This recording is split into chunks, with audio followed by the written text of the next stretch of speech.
This is, you can see we don't have any brush on the reservation. It's pretty flat. There's no brush.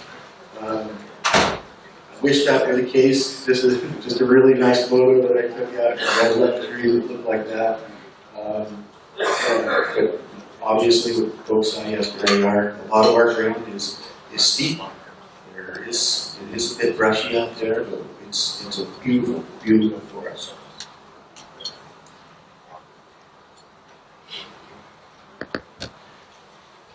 In addition to the 5,400 acres that we have southeast of here, there's also about 1,100 acres of the Empire Forest. That was purchased by the tribe. By the way, our cocoa forest, 5,400 acres, is held in trust. The Empire Reservation is held in trust. Empire is primarily gummy stands. That land was purchased by the tribe. It's currently not. We did do some commercial thinning with a harvester. Produced a bit. Right now it's at the growing stage. It's not currently producing. We're not really laying timber sales out there. But it has other values too. And I don't know if that's really a piece that the tribe will ever really look at as a producing forest just because of what's out there. We have our tribal housing. Actually, tribal housing where folks live is on the Empire Forest. We have the Tribal Housing Authority, the Community Center, Cultural Education Library Services. That's the cells that George talked a little bit about yesterday. We have cranberry bogs out there. I got into that business a number of years ago. Cranberries grow really well down here. Some of the best ever. We also have the Fourth Creek Reservoir, the target reservoir is located on these properties. And because of that resource, we were able to start working with ODFW to develop further, I should say, some hatchery program. For anybody that's been in this area, kind of in September-ish, this bay has one of the most amazing salmon fisheries here, and it's so valuable to the community that the tribe is part of that. ODFW's goal really is to enhance the Lower Bay fishery, salmon fish, with hatchery fish, keep them going up in the bay where the natural runs will occur. The tribe will be part of that. It's something we're working on right now to expand.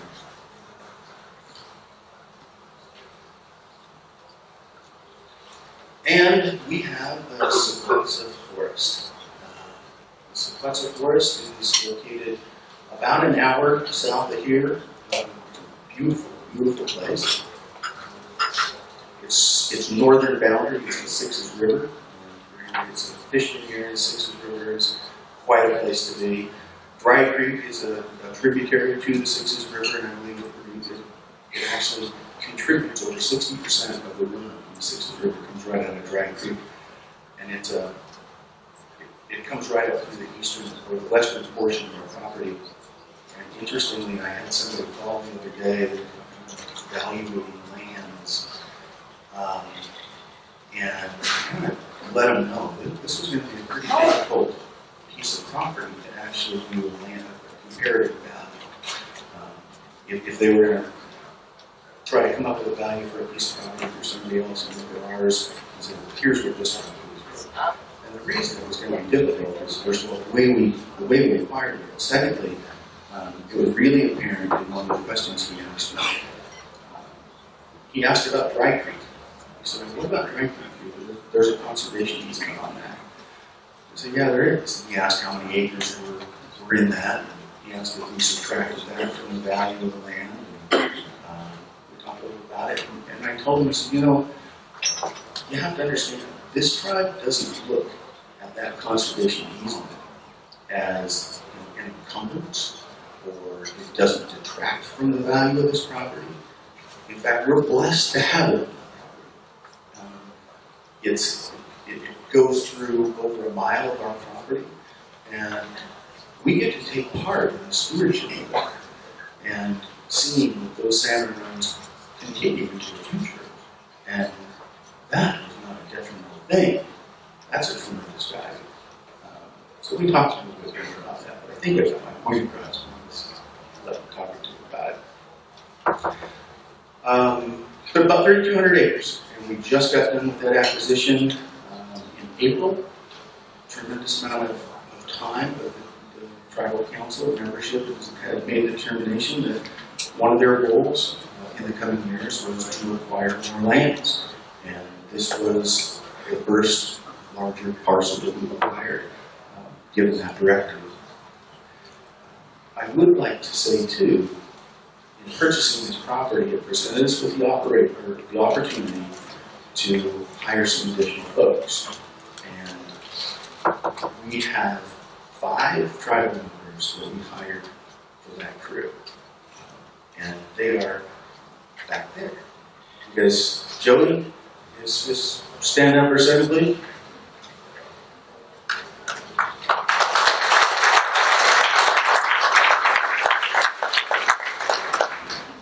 These are all young guys.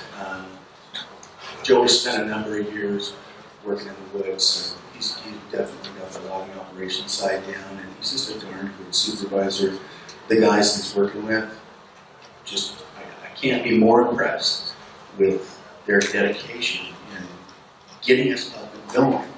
We closed in April, and we have some management activities that have to happen really fast. These guys are out there, you can imagine, trying to get something put together that quickly. They went out, I'll take the blame. I hadn't gotten rain gear yet. They went out, they got drenched for a day. We brought them back in, but just great attitudes, and they've got a tremendous amount of work done. And I just really want to thank them for their efforts out there. On that property, we talked about the management plan, and we crunched the numbers that we had. It looks like our annual level cut right now, certainly over the 10-year planning period, is about $2 million. It'll fluctuate a little bit in there, but that's about where it's at right now. As we do, more inventory work, get a better handle on what's going on out there, and do some stand improvement, we're going to obviously see that go up. It's going to be a tremendous piece of property for the tribe in the future.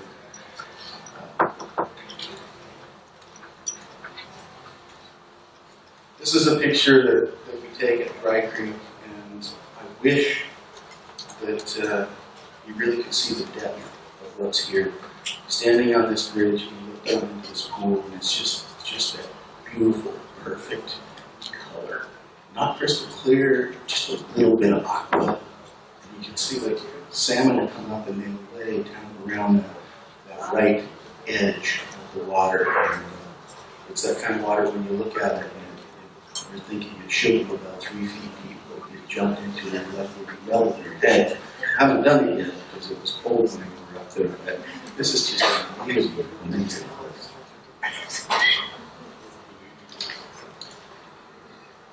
So now I'll move on to a couple of other things. And I talked a little bit at the forest managers meeting about this. This is something that impacts the tribe greatly, isn't it? Life is just tough sometimes. When the tribe was restored its forest lands, in the bill language for that was the provision that required the tribes to manage under the standard guidelines of the adjacent federal landowners, which in this part of the country is the Northwest Forest Plan. Everybody else, all the other tribes in the nation, manage under the Federal. Because we manage under the Northwest Forest Plan, we do all the same kind of environmental documents you folks do. It's very similar, but the catch is that we actually can be sued by the public. In fact, right now we've got about 10 years worth of timber sales that were appealed by a group. We went to court, won in one court, they appealed again. We went to court again, we won in that court, and they appealed again, and now we have a decision that needs to be made in the Ninth Circuit. I'm a bit of an optimist. I'm confident that we are going to get a favorable decision out of the Ninth Circuit. and oral arguments were heard, I believe it was on the 2nd of February. If I were to look into a crystal ball, and George and I have talked about this a number of times, we likely are going to get a split decision out of the 9th Circuit, right? You're hoping.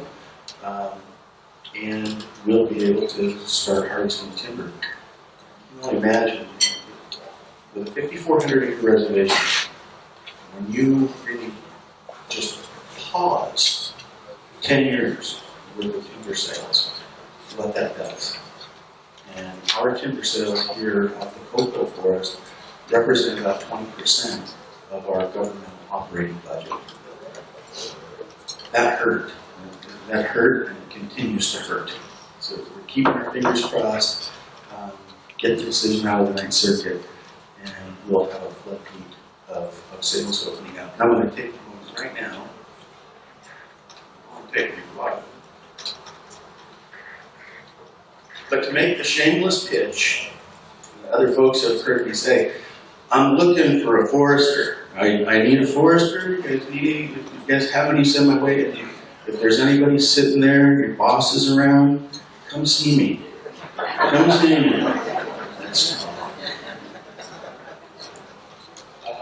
So there's maybe one piece of salvation is the decision that will come out of the 9th Circuit. We can start harvesting some timber again. It's not the perfect fix. It would be a fix for a while. But the best fix is the one that we really hope happens, and it almost happened in the last session back in Washington, D.C., and that's our decoupling bill. It's really simple language. To me, it doesn't seem like an overly contentious thing on either side of that, really. And all the language does is it allows this, it strikes out the language in the original bill, talking about having to manage under the standards and guides of the adjacent federal landowners.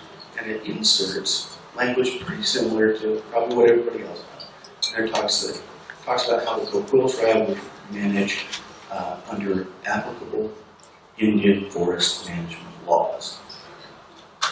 That would put us back on the playing field with everybody else, and it would give us the opportunity to write our own plan.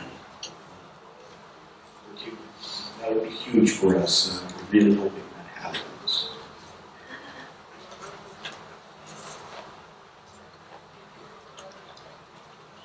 So, really, what's important about all of that? When the Sequetza guys came on board, they took a break in their saw work. They had to clean out some roads before we could get a brush cutter in there because they were a little bit overgrown. We paused, we were talking a little bit, and generally, whenever I get the audience, especially young folks, I always try to really emphasize to them that what's really important to tribes and just inextricably connected to their land. And having the responsibility of managing that land that is so valuable and precious to the tribe is just an incredible honor. It's an honor. I try to preach that message everywhere I go because, just like I told them, I'm not going to be here forever. They're the seeds. And eventually the honor to manage these lands will pass fully on to them. And it's our job to prepare them to do that. That's important. I think our management philosophy is important. Yes, absolutely. Like I said, revenue is important. The tribes around the government need to provide tribal services. And we are, I think, what I call unique, yet common. Because as I look around Indian forestry across the nation, I've been to a whole bunch of these kinds of things and saw different things on different reservations. They are all unique. But there's a commonality that goes along with that. Maybe a little bit differences in philosophy, but in general what you see is Indian people caring for the land, valuing resources in a manner that's just a little bit different than other places. I think what's important is educating our people. I think our people need to, there needs to be real full disclosure on how we're managing the resources on the forest to get alignment and to get understanding,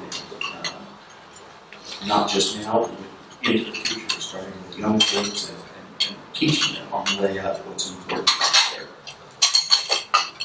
I think it's always important to tell our story from terminated tribes, how that happened, what's happened since, what our goals, dreams, and visions are, how we contribute, not just to the tribal community, but to the community in general that we live in. I think all of that is very, very important. I think the range of resources that we provide out there and looking longer term at the future of the forest, that's important.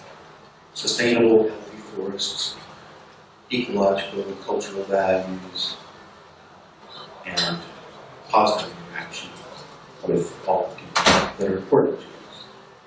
Those things are important.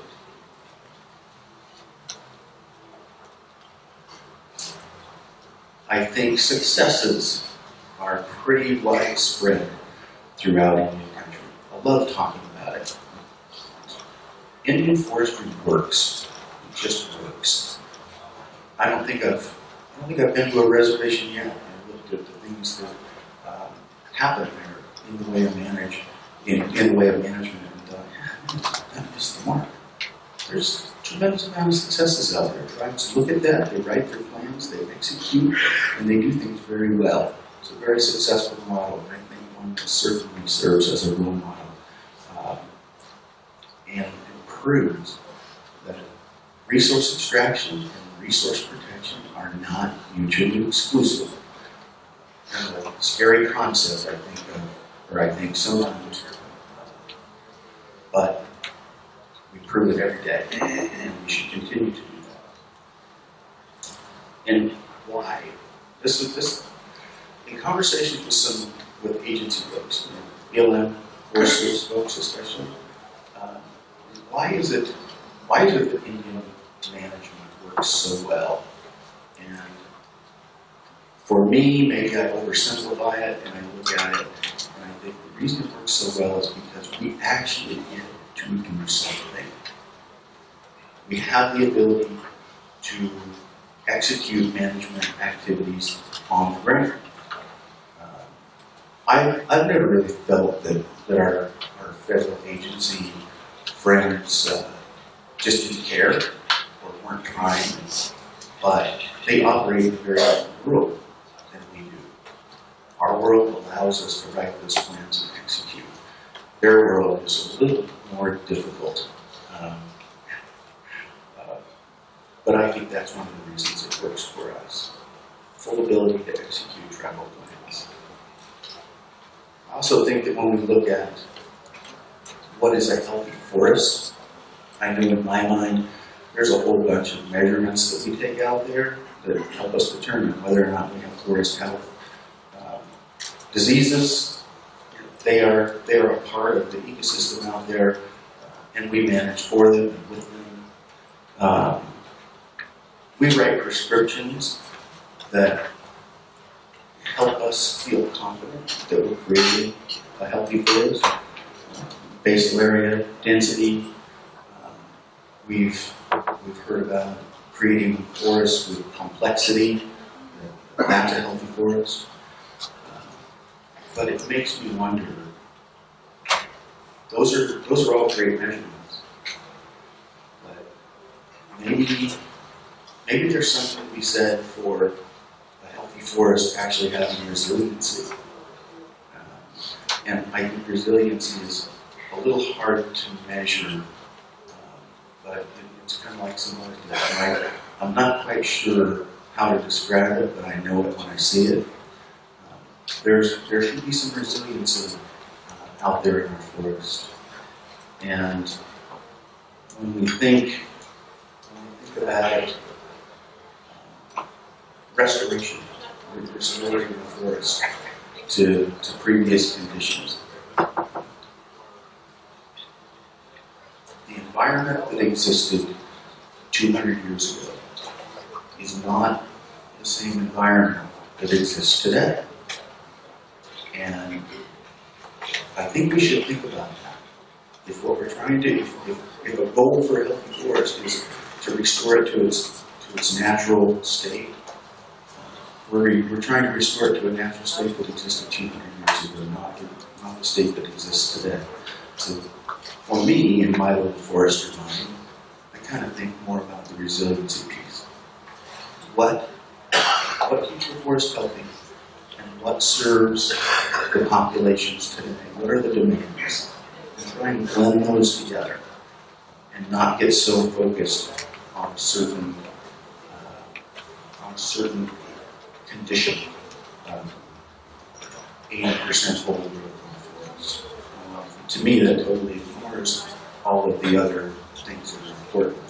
And I like to think about diameter distribution, not specifically just in the stand, but diameter distribution as it's seen across the entire landscape. Those things kind of seem more sustainable and healthier. There again, that's just me.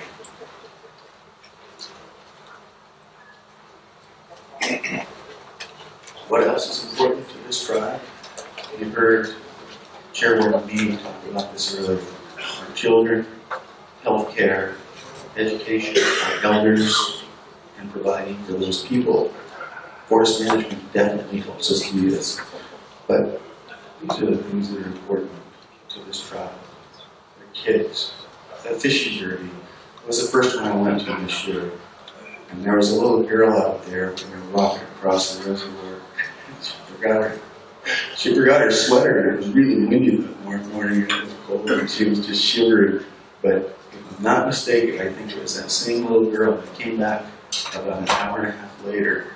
And I think she won. She had like a 18-inch fish that was in the bucket. And I stopped and I looked at it and she was just seen her. My goodness.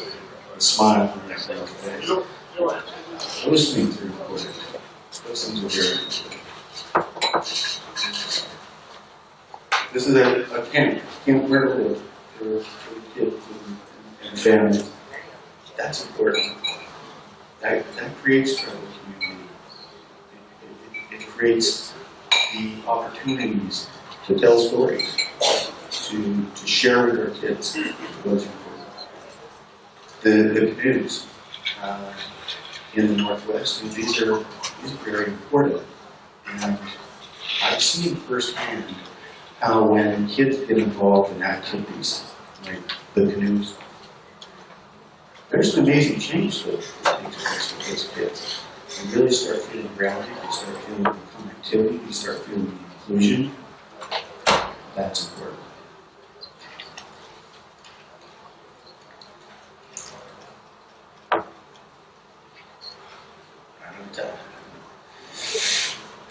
So, support, that's important. Many times I've had conversations with folks that can't get something done. And it's, I have to ask them, where's the support? It has to start at the top. It has to start with the membership. It has to start with the tribal council. This tribal council, when I came here, I was absolutely amazed. This tribal council is very supportive of natural resources. In fact, like I said, they made it one of their missions that they want to own more land 10 years from now than they can now. And they do it for a reason. Because land is part of this tribe. It's part of what used to be a very, very large area for the Cocoa. And we're trying to get that back. That's very important. So thanks to the Tribal Council for all of their support. One of the things I think was really cool about this Tribal Council, there's a few different things that they hold very valuable, and things that they want very dearly within the tribal government. And one of them is harmony.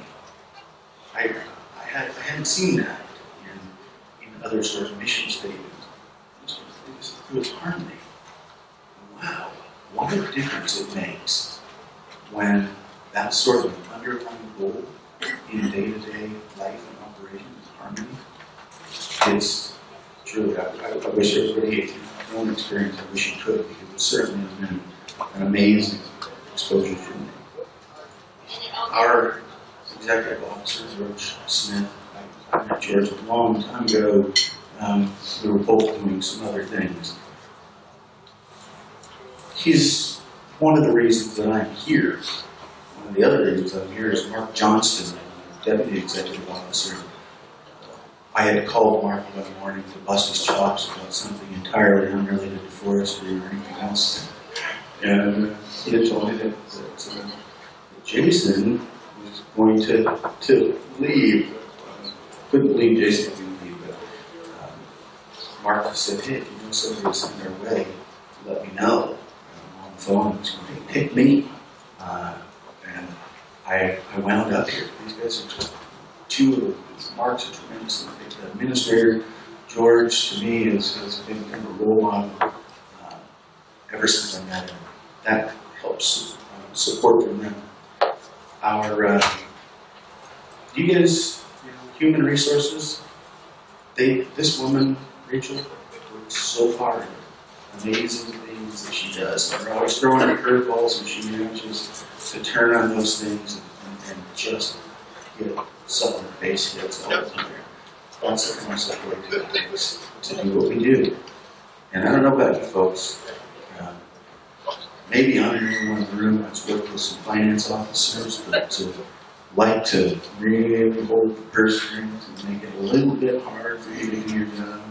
And I guess that's probably part of their job. Our finance officer is one of the easiest people to work with. Problem solver, good communicator, and their support there too. And that's what makes it work. Our tribal attorney, Brett King, I've worked with some good attorneys, and I've worked with some attorneys that are attorneys. Brett King, an amazing guy, and he never seems to be tired. I don't know what it is. He puts in something out, he never seems to be tired. And our tribal staff, I just do want to say right now, Clara Gardner, for the folks on ITC that have worked with her, Clara put in a whole bunch of time getting this thing going. And I hope you're okay with me saying this, Clara, but she recently let me know and let the tribe know that she's going to be moving on and doing some other things. Clara, thank you very much for what you did. This was huge. We appreciate it. We're going to miss you. Along with her, Robin Harkins, who's not on my staff, but I don't wish she would. Really good at what she does and put in a tremendous amount of work. And then the natural resources staff, the support there, the tireless hours they put in, that's what makes it work for us and become work for us.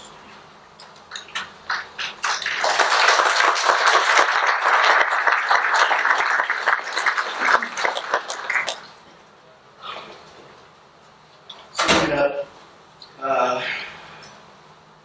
I do just want to call out and say that we do work very cooperatively with the local agencies. The folks at U.S. Fish and Wildlife Service, the Forest Service, BLM, National Marine Fisheries Service, OEFW, ODF, NRCS. Wow, what great partners they are. They've been so helpful, and it's through their support that we get to do what we do on the local for us. Intertribal Timber Council, man, I feel like I'm preaching to the choir. You guys know what you do, and you do it well. And you create opportunities for tribes that wouldn't exist unless you were doing it. And we are very appreciative for what Intertribal Timber Council does. And I also like to talk a little bit about the Bureau. For me, my experience with the Bureau, I've always felt like the Bureau was our biggest advocate. When we ran into roadblocks, we could talk with our folks in the region, and they helped us work through it.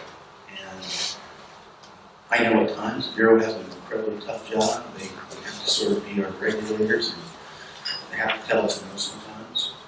But I very much thank the Bureau. And I think this tribe thanks the Bureau for the help they've been to us in managing our forests.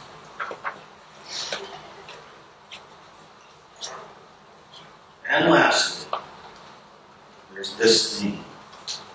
I think it was probably in 1994.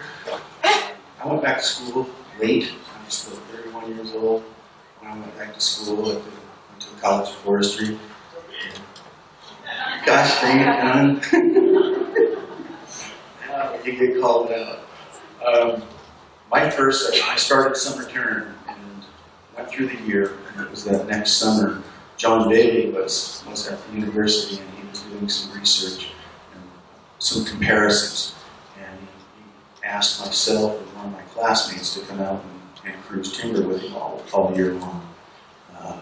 And I'd never really cruised timber, but I guess John just wanted to torture us or something. But we went out and cruised timber. Really interesting guy, John Bailey. I love that guy. And I'll never forget what John told us as we ended the summer. And he told us, always carry a litter bag in your car. He said it doesn't take up much room, and if it gets full, we can always just throw it out the window. Never forget. With that, that's my presentation. Hope I've kind of given you a bit of a feel for how things happen here at Coquel. And that is the pronunciation, folks. It's Coquel. The river in the town is Coquille. Tribal name is Coquel. But thank you all for being here. Thank you for listening to my presentations.